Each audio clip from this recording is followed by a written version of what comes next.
Hello dear students, how are you all? I hope that you people are enjoying these videos.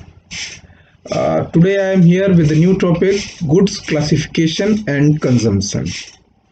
See, the classification of goods is closely related with the consumption. As you can find it here also that there are not much differences. The consumption of the goods stands out to be the criteria for the detailed classification of these goods. You can see here that the consumer goods and producer goods are itself getting their names and their meanings from the consumption itself. The consumer goods are products which are for the direct consumption or which require no further processing are termed to be the consumer goods. See, for example, you can see the watches and shirts, cars, etc., chocolates, and various other things. The consumer goods are end products which are to be utilized. Now they do not require any further processing. उनका अब आगे कोई processing नहीं होनी है और वो and product है. इस तरीके से कंज्यूमर गुड्स. अच्छा, कंज्यूमर गुड्स को हम अलग अलग तरीके से क्लासिफाई कर सकते हैं based on certain criterias. What? Let us see one by one these criterias, and based on these criterias we will divide the consumer goods into different types.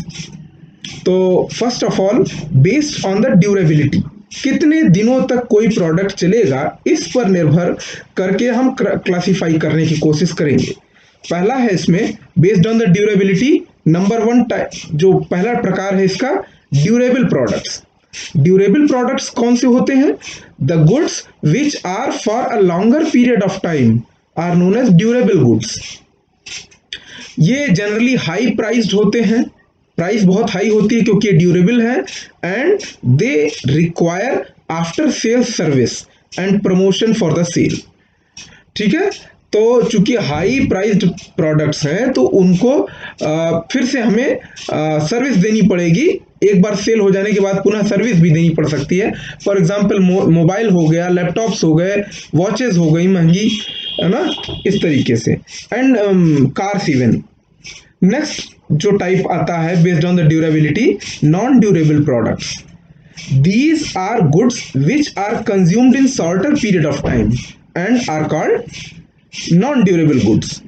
These products are generally sold at low price. बहुत ही कम price पे generally बेचे जाते हैं, and with fewer profit margins.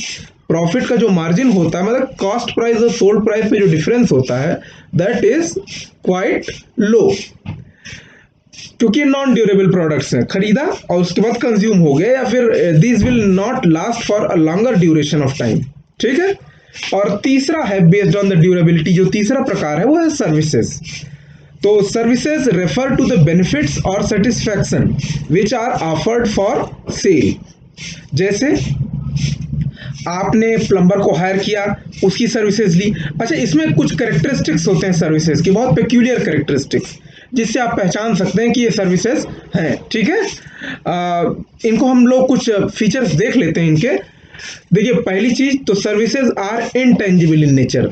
You can not see them, you can not see them. Tangible assets are those which you can visualize factually, but intangible can not be visualize factually. तो next है इसमें जो feature है services का, it is inseparable from its source. The source which is providing services can never be separated from these services. मतलब दोनों अलग अलग नहीं हो सकते.